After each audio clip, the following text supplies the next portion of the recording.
Oi, de novo, tudo bem com vocês?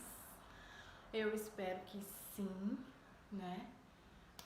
Vamos para mais uma aula de revisão para esse Enem. Bom, movimento circular uniforme, né?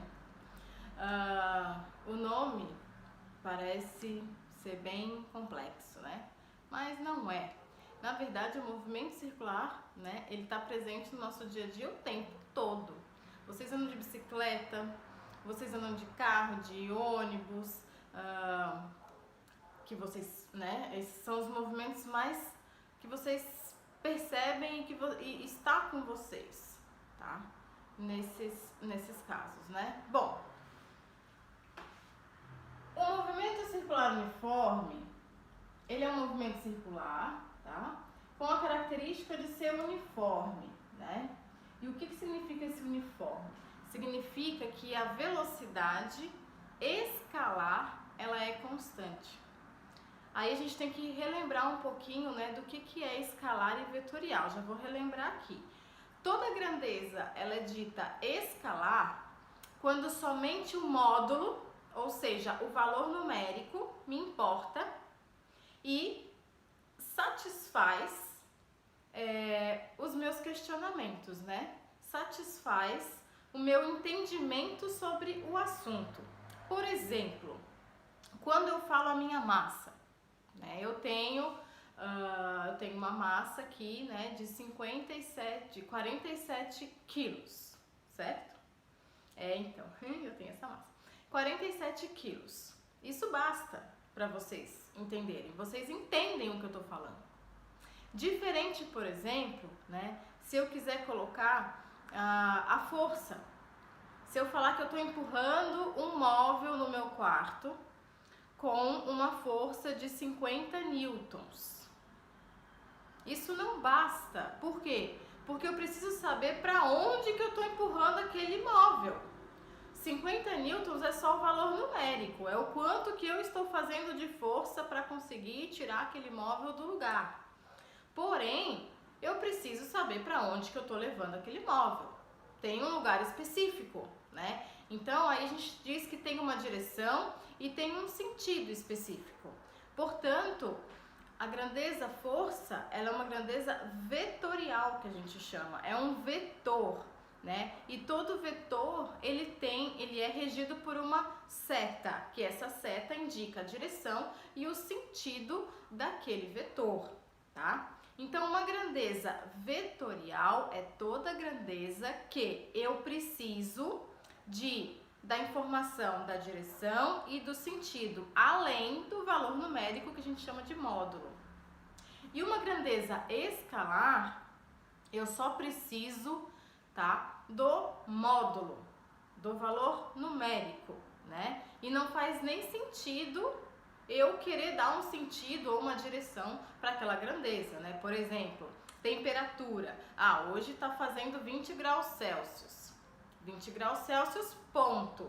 Não é 20 graus Celsius para a esquerda, ou para a direita, ou para cima, ou para baixo. Não faz sentido isso, correto?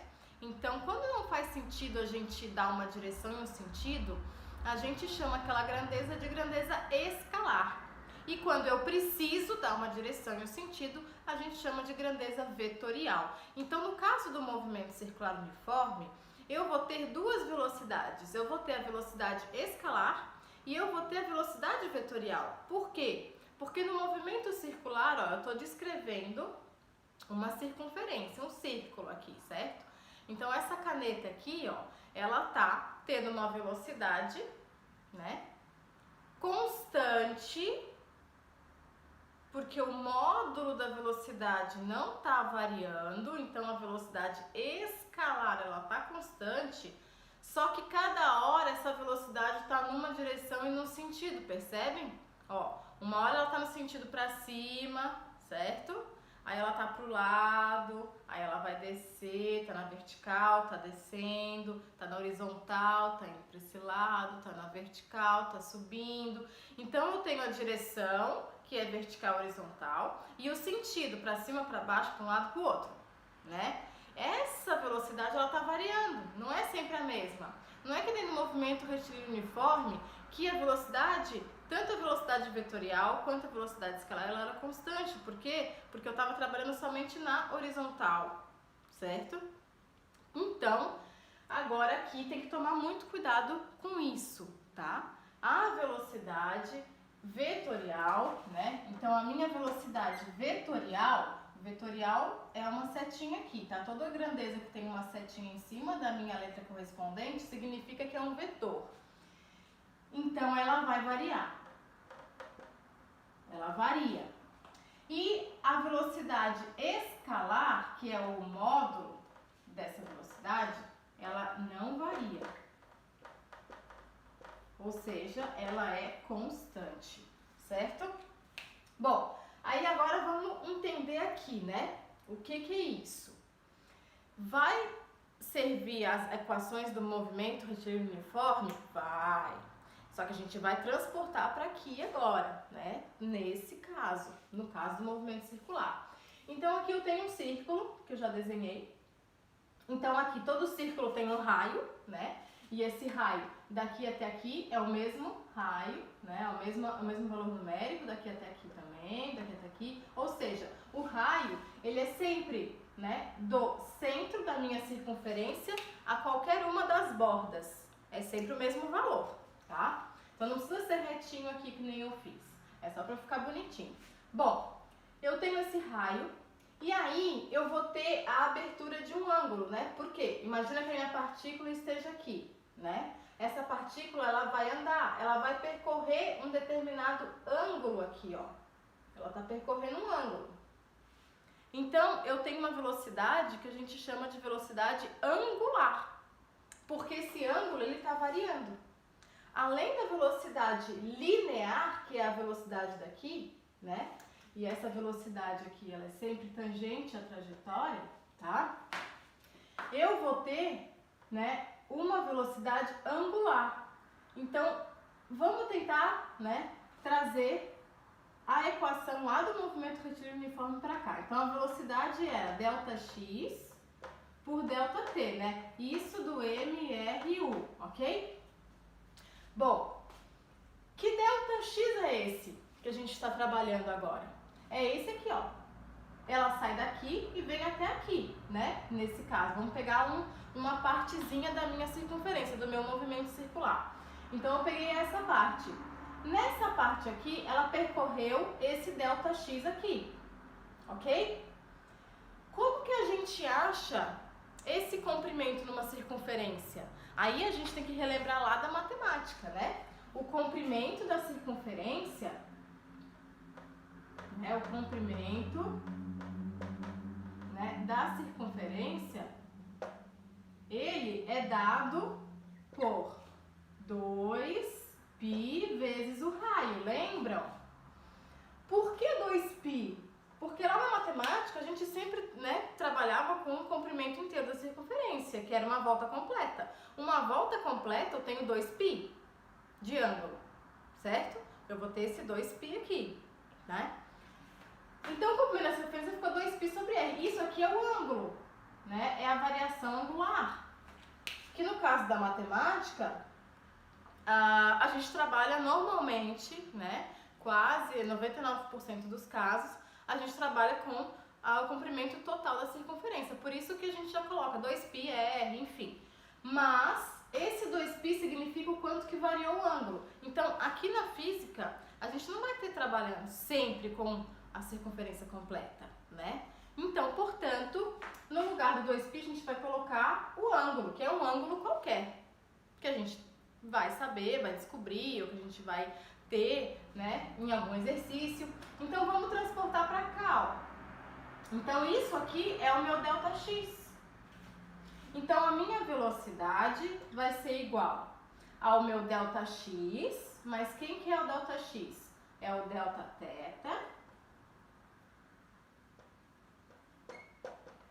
vezes R, né? Sobre o ΔT. Essa é a minha velocidade, certo? Bom,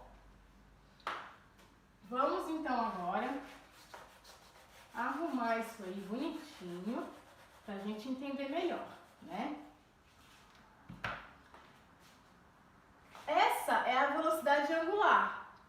percebendo? É essa velocidade aqui, ó. E a velocidade, a velocidade linear, né? E a velocidade angular? Essa aqui é a velocidade linear.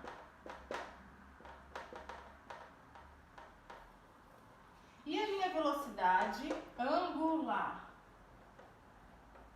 que a gente chama de ômega, tá? Uma outra letrinha grega aí para o vocabulário de vocês. A velocidade angular, ômega. A velocidade angular é o quanto que o ângulo está variando no tempo, não é? Então, a velocidade angular, que é o meu ômega, vai ser a variação do meu ângulo dividido pelo meu tempo. É isso. Só que ao invés de eu ter o meu ΔX, eu tenho a variação do ângulo. Por isso que denomina velocidade angular, porque é a variação do meu ângulo no tempo. Então, eu tenho isso aqui, certo? A gente tem uma relação, a gente consegue relacionar a velocidade angular e a velocidade linear, tá? Vamos fazer essa relação, então, aqui. A relação, né, de ômega, que é a minha velocidade angular, né, e a minha velocidade linear, tá? Bom, se eu pegar dessa equação aqui, tá? Eu vou chamar essa equação de 1. Então, se eu pegar de 1, né, e colocar esse ΔT para cima aqui e isolar o meu Δθ, eu vou ter o quê? Eu vou ter ômega vezes ΔT vai ser igual a Δθ, certo? E essa eu vou chamar de 2, a minha equação 2. Então, em 2, eu tenho que a minha velocidade linear vai ser o meu Δθ, mas quem que é o meu Δθ? É isso aqui, ó, né? Vai ser ômega vezes ΔT, que é o meu Δθ, vezes o meu R, sobre ΔT. O tempo dividido pelo tempo dá 1, por isso que eu posso cortar, né? Não é simplesmente corta aí, galera, não. Corta por quê? Porque um valor dividido pelo mesmo valor vai dar 1. Então, a minha velocidade linear tem a relação com a velocidade angular dessa forma. Velocidade igual a ômega R. E essa equação, né, no meu entender, é a equação mais importante de todo o movimento circular uniforme. Por quê? Porque ela vai me dar a relação entre essa velocidade linear, né, o quanto que aquele movimento ele vai percorrer de distância com relação ao ângulo. E aí eu posso relacionar, por exemplo, duas rodas de tamanhos diferentes. E aí vem, né, o sistema de engrenagens, que é bem legal de cair no Enem e no vestibular, tá? Praticamente sempre caindo. E o sistema da bicicleta também, né, com as marchas, tá? Então, por isso que ele é muito importante. Vamos tentar agora entender como que o raio, né, ele vai influenciar na minha velocidade angular. Então, aqui vai embora.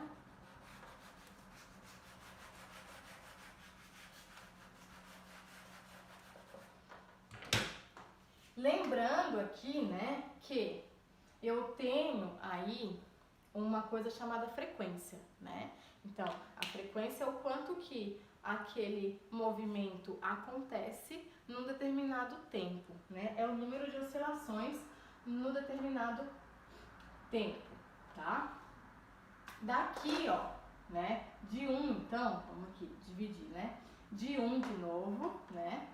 Que é o meu ômega igual a Δθ sobre ΔT, né? Se eu pegar uma volta completa, era 2π, lembra? Né? Então, uma volta completa é 2π em ângulo, correto? Que é 360 graus, né? A gente trabalha com radiano aqui. Então, o meu ômega para uma volta completa, uma volta completa, né? Eu vou ter que ômega igual a 2π sobre esse tempo. Aí tem um nome especial do tempo quando ele completa uma volta, que eu chamo de período. Então, o período é o tempo necessário para se completar uma oscilação, que a gente chama, que é uma volta completa, tá? E o período, ele é dado pela letra T maiúsculo, né? Então, isso aqui é o meu período, que é para uma volta completa. Ele é um nome particular do meu tempo, tá? Quando eu tenho uma volta completa, né? E a frequência é o número de oscilações por esse tempo, tá? Então, se eu tenho uma oscilação, que é o meu período, né? Eu tenho esse tempo aqui como o T maiúsculo, né? Então, se eu tiver esse N, que é uma oscilação só, é uma volta completa, certo? Esse T, ele vai ser denominado período aqui também. Então, para uma volta completa, né? Então, aqui, para uma volta apenas, eu vou ter que a frequência é igual a 1 sobre o meu período, ok? E aí, eu posso relacionar o meu ômega, né, com a minha frequência também. Então, daqui eu tiro que o meu ômega, então, vai ser 2π vezes a minha frequência, tá? Então, essa é a segunda equação, né, que eu acho mais importante, que são essas duas equações aqui, ó, é fundamental. Então, eu deduzi ela para vocês. Vocês vão precisar deduzir sempre? Não, mas e se eu esquecer lá no Enem, porque ele não vai me dar a equação. Se vocês entenderam isso aqui, vocês conseguem desenvolver rapidinho. Não é nada demorado. Eu estou demorando aqui para que vocês entendam, né? A partir do momento que vocês entendem, pronto. Menos de 2 minutos vocês deduzem isso. 2 minutos é muito ainda, tá? Bom, aí vamos continuar aqui pra gente achar a relação, né? Apagando isso aqui, então, vou deixar só aquelas duas equações ali embaixo, tá? Pra gente conseguir relacionar. Então, ficou só essas duas equações, só pra vocês visualizarem aqui, né? Bom, quando eu tenho, né, um sistema, que vou colocar aqui, né? Um sistema aqui de polias, que a gente chama, tá? Né? Que é a bicicleta, por exemplo, com o seu sistema de marchas, né? Ele tem lá aquela engrenagem que vai em todo o sistema de marchas, né? E que tá ligado com a roda da bicicleta. Essa polia aqui, ela tem que ter uma velocidade linear que tem que ser a mesma, né? Não dá pra ter essa roda aqui uma velocidade linear e essa outra velocidade linear, senão o negócio dá bug ali, não dá, certo? Então, a gente vai partir desse princípio. Então, as velocidades lineares têm que ser iguais. Então, aqui eu vou chamar de A e aqui eu vou chamar de B. Percebam que os dois têm um raio diferente, né?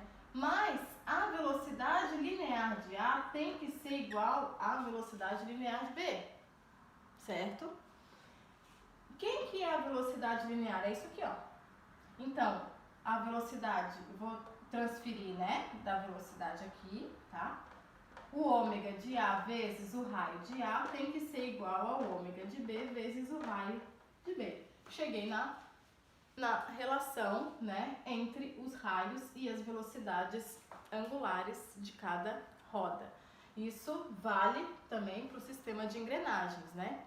Isso aqui é o que a gente usa quando a gente tem um sistema ligado por polia, que a gente chama, tá? Na engrenagem, aí vai ter essa equação aqui também, que vai vir aqui. Por quê? Porque a engrenagem, ela é cheia de dentinhos, né? E aí, normalmente, eles pedem, tá, a relação entre a quantidade de dentes, né, e a velocidade. E aí, de novo, né, a gente vai partir agora dessa daqui, por quê? Porque a frequência, lembra, né? A frequência é o número, que no caso da engrenagem é o número de dentes, né? Dividido pelo tempo, tá? Então, pra gente saber a quantidade de número de dentes que eu tenho, eu vou partir disso aqui. Então, daqui ainda, eu venho o quê? O ômega de A é quem? 2π